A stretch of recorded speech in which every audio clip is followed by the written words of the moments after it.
διαφορετικών μονάδων κτλ. Λοιπόν, το δεύτερο ερώτημα λοιπόν μας απασχολεί γιατί να κάνουμε ένα υποκατάστατο, δεν είναι ακριβώς υποκατάστατο, μια εναλλακτική, όπως είπε η κυρία Καλατζή, αντιμετώπιση της συμβουλευτικής σταδιοδρομίας. Ποιος είναι ο γιατί να μην ξοδέψουμε τον κόπο μας και τα χρήματά μας για να κάνουμε καλύτερη την παραδοσιακή τηλεσυμβουλευτική. Εδώ θα πω το εξής, ότι θα πρέπει για να απαντήσουμε σε τέτοιου είδους ερώτημα να δούμε το πορεία σαν μια καινοτομία. Και μάλιστα συγκεκριμένη μορφή που είναι η κοινωνική καινοτομία. Πολλοί μπορεί να μην είναι εξοικειωμένοι με όλες τις έννοιες της μορφές καινοτομίας και να νομίζουμε ότι η καινοτομία αφορά μόνο την καλυτέρευση των πραγμάτων. Δηλαδή, παραδείγματος χάρη, έχω την παραδοσιακή συμβουλευτική, το πώς θα κάνω καλύτερη την παραδοσιακή συμβουλευτική, όχι πώς θα φτιάξω ένα εναλλακτικό πράγμα. Αυτή είναι η πρώτη αντίληψη για την καινοτομία των πραγμάτων. Εμείς δεν μιλάμε για κάτι τέτοιο, μιλάμε για μια διαφορετικού είδους καινοτομία, η οποία υπάρχει και ακολουθείται στον χώρο των επιχειρήσεων και εκεί έχει πρωτοσυζητηθεί, στον χώρο της διοίκησης κτλ., η οποία ονομάζεται διαταρακτική καινοτομία. Έχει εισαχθεί, έχει εξηγηθεί από τον Christensen το 1997. Κοιτάξτε πώς λειτουργεί η διαταρακτική καινοτομία. Ας πάρουμε το παράδειγμα μιας επιχείρησης που φτιάχνει ένα προϊόν, τεχνολογικό προϊόν, ένα τηλέφωνο ας πούμε. Στον κάθετο άξονα φαίνεται η τεχνολογική επίδοση του προϊόντος που έχει. Στον οριζόντιο άξονα είναι ο χρόνος που περνάει. Και έτσι είναι σαφές ότι οι ανάγκες των καταναλωτών, στην δικιά μας περίπτωση των ωφελουμένων, αυξάνονται με τον χρόνο. Όλες οι καμπύλες αυτές οι ευθείες που δείχνουμε εκεί είναι αύξουσες.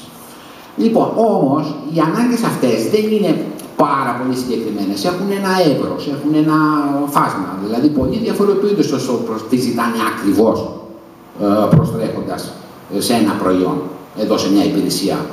Όπως ο κ. Ευσταθίου είπε, θέλουν πιο πολύπλοκα πράγματα, αλλά πιο απλά. Λοιπόν, μια συντηρητική λέγεται, μια ορθόδοξη θα την έλεγα αντίληψη καινοτομίας είναι η φίρμα που φτιάχνει το προϊόν αυτό, που είναι το πάνω βέλος, να κοιτάζει, να ικανοποιεί τις ανάγκες των πιο απαιτητικών χρηστών της. Έτσι, το πάνω μέρος δηλαδή της ζώνης που δείχνει. Οπότε συνεχώς εξελίσσει το προϊόν της, ώστε να ικανοποιεί τους εκάστοτε απαιτητικούς της υπόθεσης. Αυτό μπορεί να έχει όμως το εξής, τα προϊόντα και οι υπηρεσίες γίνονται όλο ένα και ακριβότερα. Να κάνουμε παραδοσιακή, ας πούμε, συμβουλευτική. Το είπε ωραία και ο κ. Ευσταθίου πριν. Για να την κάνουμε καλύτερη, θέλουμε καλύτερους χώρους, θέλουμε καλύτερο προσωπικό, θέλουμε καλύτερη εκπαίδευση, θέλουμε. Ας πούμε ότι αυτά θα ήταν καινοτομίες ορθόδοξες, συντηρητικές πάνω στα πράγματα. Στην άλλη περίπτωση εμφανίζεται κάτι που είναι υποκατάστατο. Τέλος πάντων, είναι κάτι που είναι υποδεέστερο, είναι το κάτω βέλος των πραγμάτων. Αυτό στην αρχή εκλαμβάνεται ως μη ανταγωνιστικό, είναι πράγμα δηλαδή για τις επιχειρήσεις, ένα άλλο ας πούμε κινητό τηλέφωνο, έτσι, το β' διαλογής. Η φίρμα η οποία έχει την καινοτομία θεωρεί ότι το δεύτερο δεν είναι άξιο συζήτησης, διότι οι δυνατότητες του είναι μικρότερες. Τι συμβαίνει? Αυτό σιγά σιγά, εάν υπάρξει και αρχίζει να ικανοποιεί την κάτω περιοχή της ταινίας που δείχνω. Δηλαδή χρήστες που έχουν μικρότερες απαιτήσεις από τους πιο απαιτητικούς χρήστες. Σιγά σιγά λοιπόν μπαίνει και λαμβάνει μερίδιο της αγοράς. Εδώ συμβαίνει το εξής. Εάν τα πράγματα εξελιχθούν έτσι και η παραδοσιακή φίρμα φτιάξει πολύ πολύπλοκα πράγματα, τα οποία όμως είναι τόσο ακριβά που αφορούν όλο ένα και λιγότερους, τότε η άλλη, η δεύτερη μορφή, η χειρότερη, η εναλλακτική, η διαταρακτική, όπως λέγεται η καινοτομία, καταλαμβάνει μεγάλες μερίδες του πληθυσμού. Έτσι.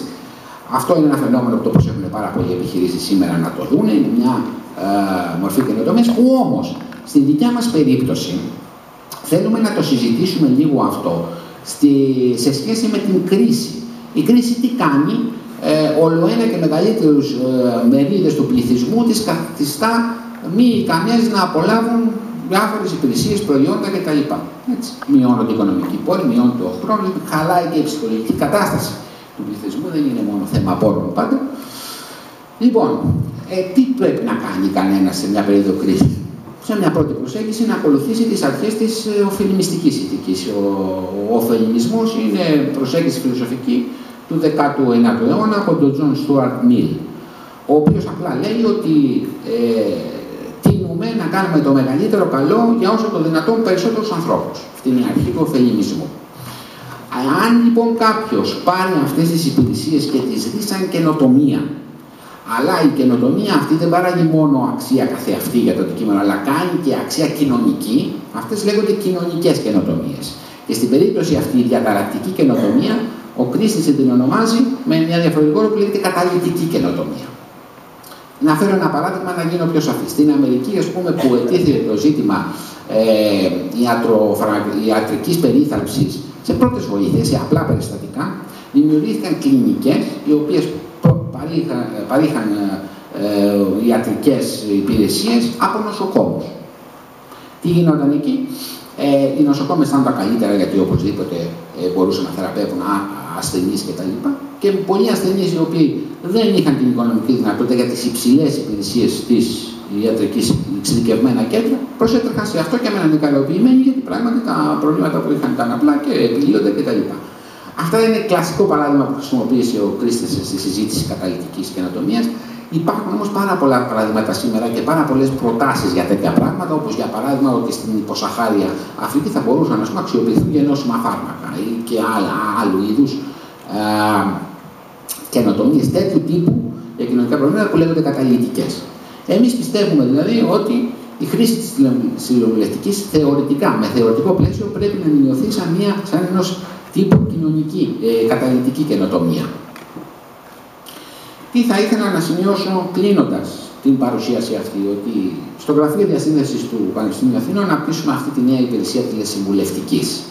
Περιμένουμε, σύμφωνα με τις προηγούμενες παρουσιάσεις και την εμπειρία που υπάρχει στο συμβουλευτικό και των φοιτητών, αυτή η συμμετοχή στη νέα αυτή υπηρεσία να είναι μαζική συμμετοχή. Ιδιαίτερα κρίσιμα θεωρούμε το θέμα της θεματολογίας, ποια θέματα θα καλύψουμε, τους 3 άξονες που ανέφερα, αλλά και τη διοντολογία που θα πρέπει να τηρηθεί, ιδιαίτερα για την πρώτη περίοδο εφαρμογής, γιατί αυτή χαρακτηρίζει και το όλο εγχείρημα πολλές φορές και αν αυτό δεν πάει καλά είναι δύσκολο να αντιστραφεί στη συνέχεια. Και ότι θα ήθελα να πω ότι αυτή η νέα υπηρεσία έχει τα χαρακτηριστικά της καταλυτικής καινοτομίας, η οποία πολύ γνωστή στον χώρο αυτό που ασχολούνται με την επιχειρηματικότητα, την καινοτομία κτλ. Ή με αυτό που ασχολούνται με την κοινωνική επιχειρηματικότητα και την κοινωνική καινοτομία. Λοιπόν, σας ευχαριστώ για την προσοχή σας.